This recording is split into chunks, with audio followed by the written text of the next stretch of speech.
Hi AGP students, Morgan Pesic here, your SAT reading and writing guru. In today's video we are focusing on the writing portion of the SAT and we are discussing, the essay. By the end of today's video, I hope you'll be able to say, I can understand what the essay asks of the student, how the essay is scored, and some different approaches to take when writing an SAT essay. I'm sure you guys were ready for this since you know me by now. I want you to know the test instructions. I want you to know what it is that the test is asking you to do and what they are expecting you to do so that you can perform to their expectations. This is what the test says as far as the essay instructions. The essay gives you an opportunity to show how effectively you can develop and express ideas. You should therefore take care to develop your point of view, present your ideas logically and clearly, and use language precisely. Your essay must be written on the lines provided on your answer sheet. You will receive no other paper on which to write. You will have enough space if you write on every line, avoid wide margins, and keep your handwriting to a reasonable size. Remember that people who are not familiar with your handwriting read what you write. Try to write or print so that what you are writing is legible to those readers. I think the most important part of these test instructions is this sentence that says, you should therefore take care to develop your point of view, present your ideas logically and clearly, and use language precisely. This is the meat of what the reader is expecting of you on the essay. Okay, but what does the essay ask of the student? Strictly, it asks that the student write a well-developed essay in 25 minutes on a specific topic or prompt. And that's no easy feat. 25 minutes is not a lot of time to really develop an essay. So you have to be really capable as a writer and really quick on your thinking. But have no fear, the topics are very general and they're usually very relevant to a wide range of different interests like literature, the arts, sports, politics. So you'll be able to support your ideas with a wide variety of things. The prompt will lend itself to that. Other things about the essay. You are able to write it in a narrative, expository, persuasive, or argumentative style. I have rarely seen a narrative style on an SAT essay. Typically it's going to be expository, persuasive, or argumentative. And how are you going to support your ideas? Well, here are some thoughts on that.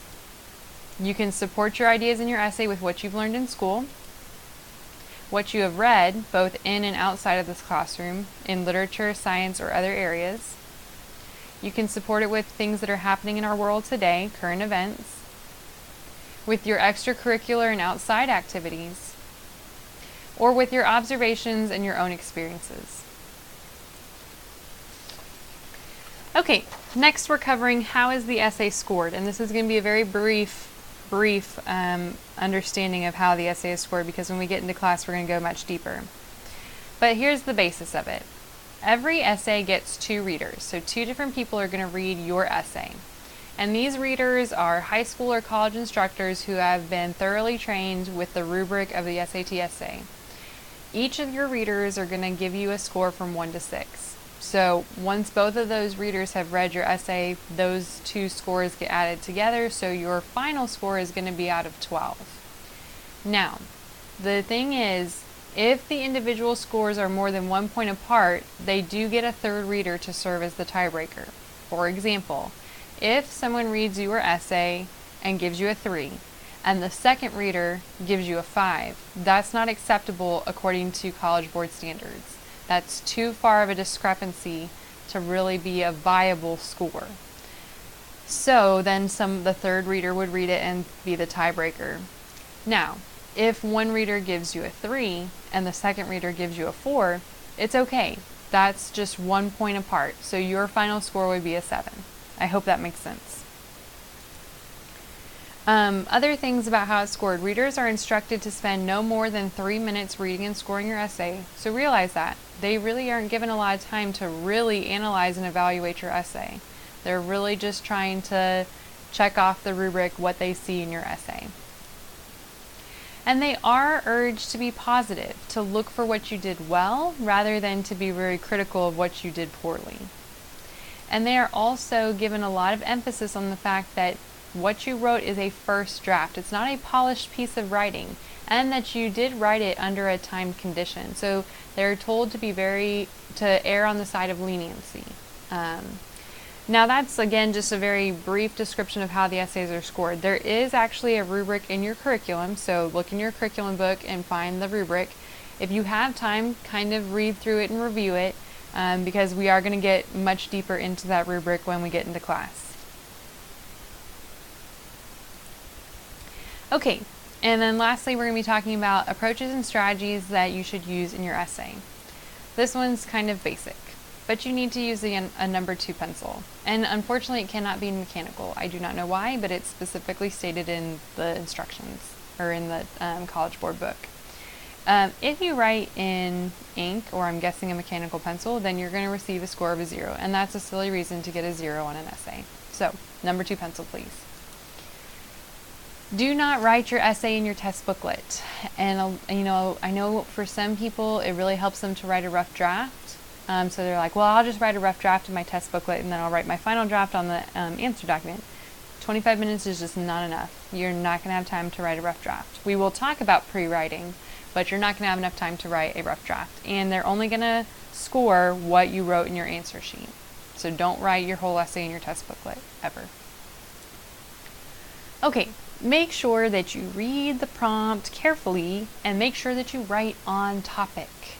Nothing is more frustrating for a scorer. I mean, I've never scored for the SAT, but in my experience grading essays that had to be written to a certain prompt, nothing was more frustrating than seeing a fabulously written essay that did not address the prompt.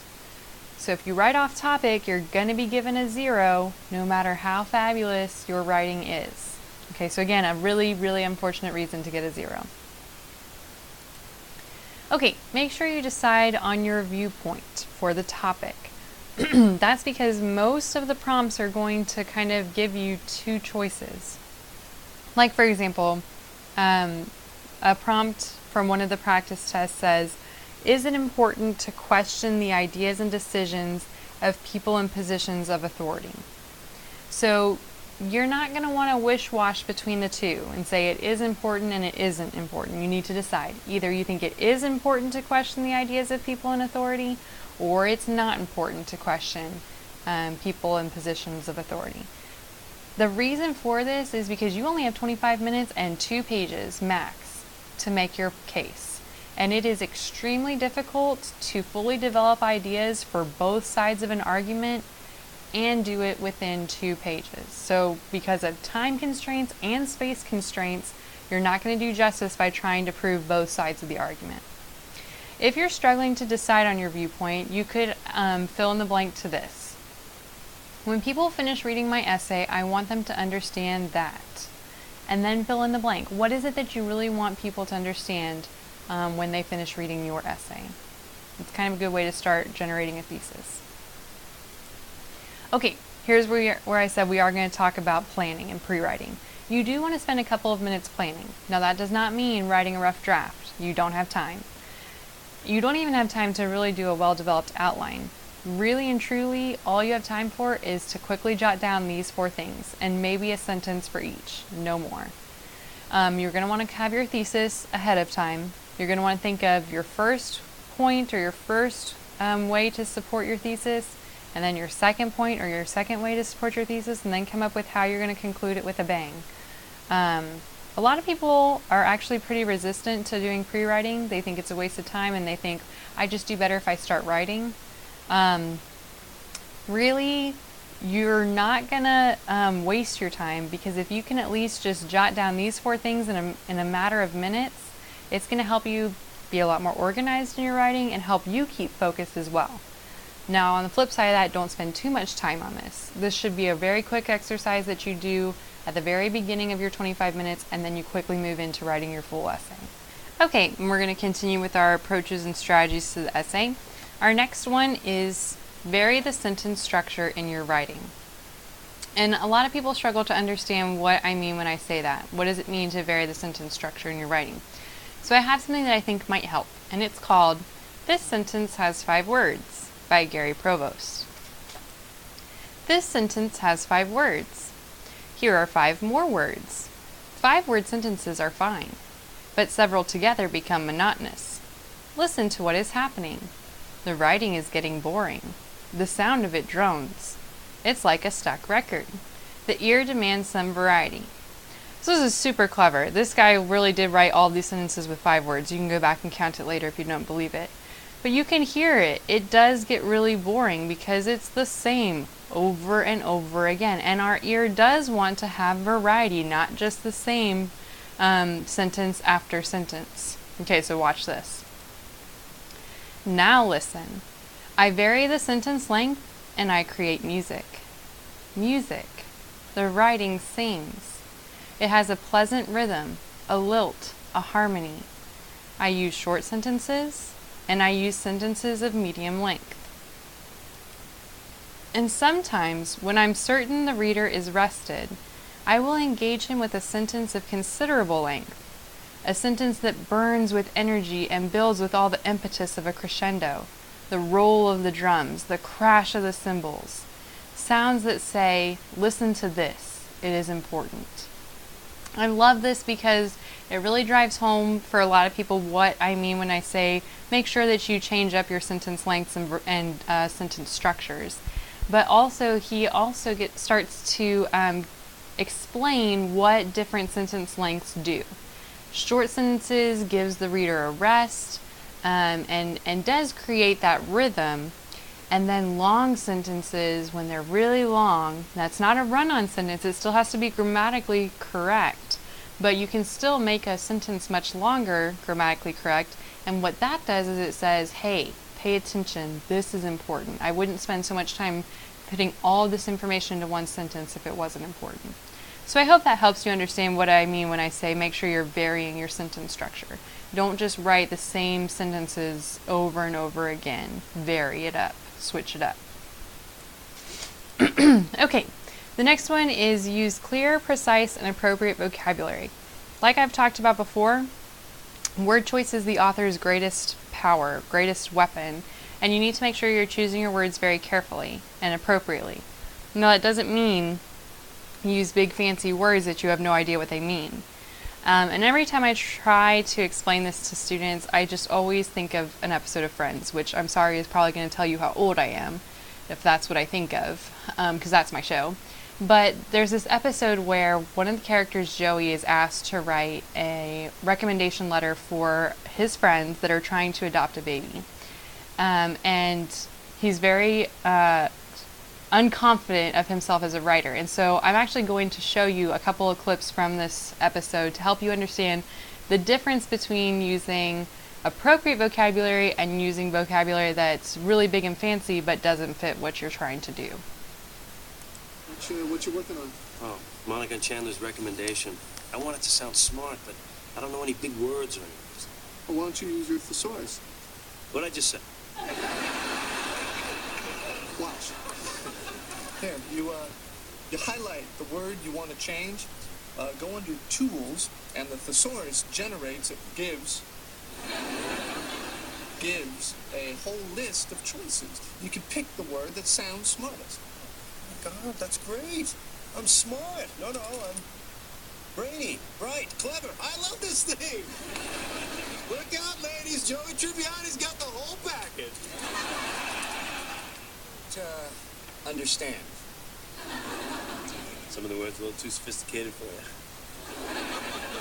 you. It doesn't make any sense. Of course it does. It's smart. I used a thesaurus. On every word? Yep. All right, what was this sentence originally? Oh, they are warm, nice people with big hearts. And that became, They're human, prepossessing Homo sapiens with full-sized aortic pumps. Yeah, and hey, I really mean it, dude. All right, Joey, I don't think we can use this. Why not? Well, because you signed it Baby Kangaroo Tribbiani.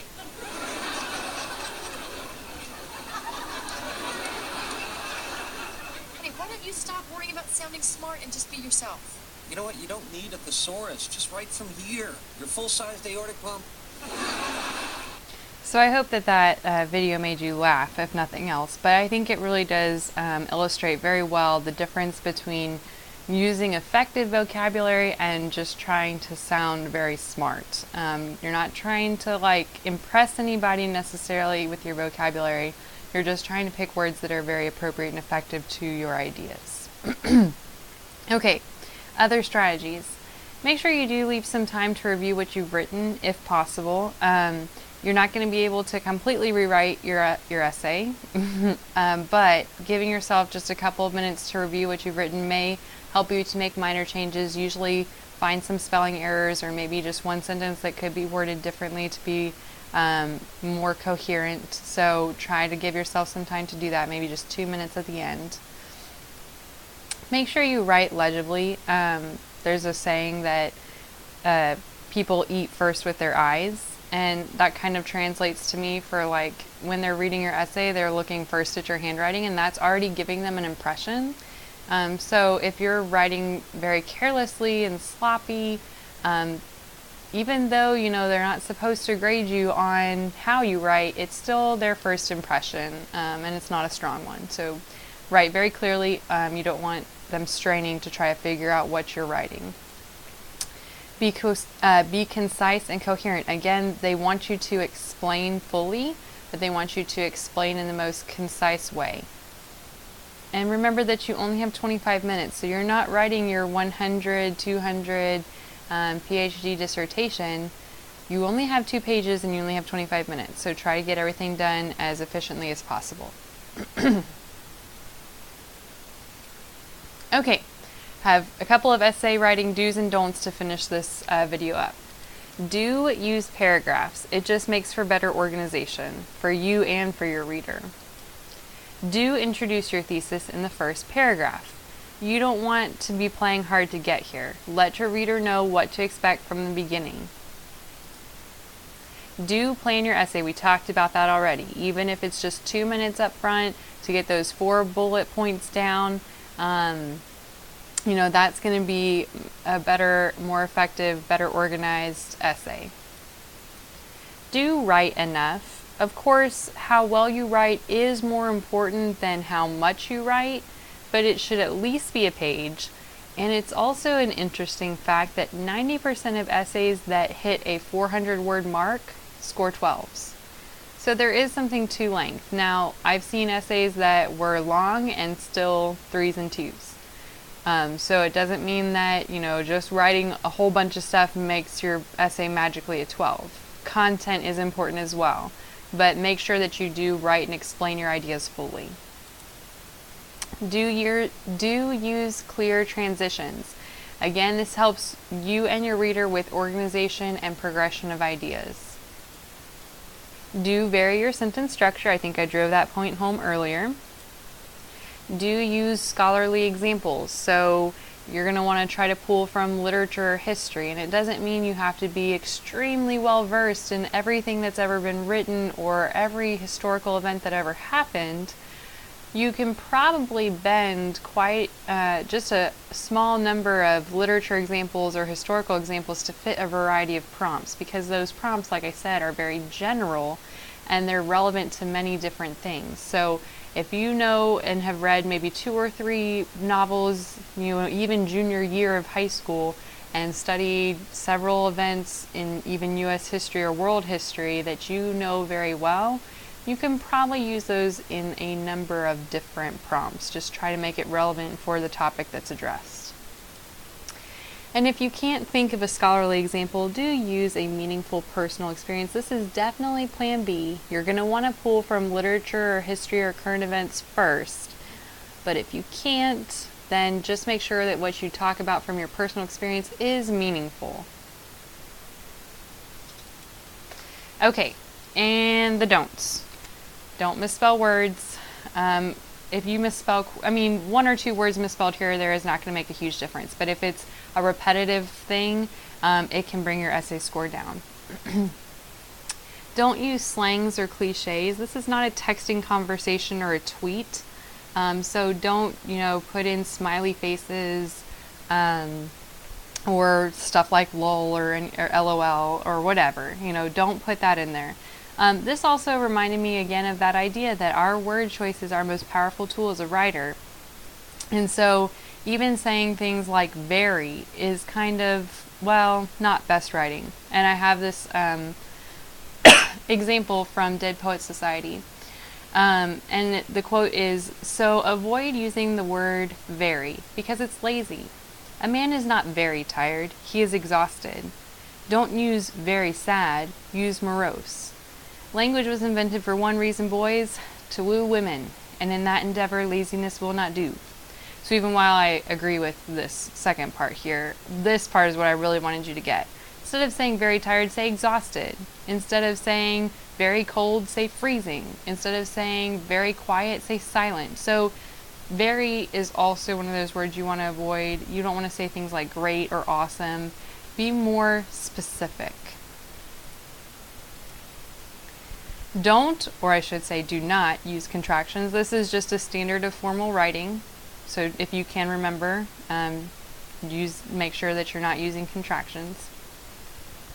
Don't use run-ons or fragment sentences. This is one of the biggest problems that we see when scoring essays. And you have to just kind of be careful. I mean, most people do not intend to write run-on sentences or fragments. But when we're writing quickly, sometimes we're not being very careful. So just make sure you're being careful. Lastly, don't use a strong antagonistic tone when you're writing about current events, current politics, religion, or other controversial subjects. Now, this is hard because really well-written essays take the prompt, take the topic, and make it relevant. So talk about things that maybe are controversial or are happening in our world today. So you want to make it relevant, but don't do it in an attacking or rude way because you don't know who's going to read it. And they might not have the same viewpoints as you. You still should make a viewpoint that is your own, but do it in a tone that is respectful because you don't want someone coming in that's reading your essay, even though they're not supposed to, you don't want them to maybe think less of your essay because of the way you wrote something. Alright guys, this kind of wraps us up for today. I hope that at this point you can say, I can understand what the essay asks, how it's scored, and some different approaches that I should use when writing the SAT essay. Again, if you have time, review the rubric that's in your curriculum because we're going to get more into that with class. And I will see you guys then.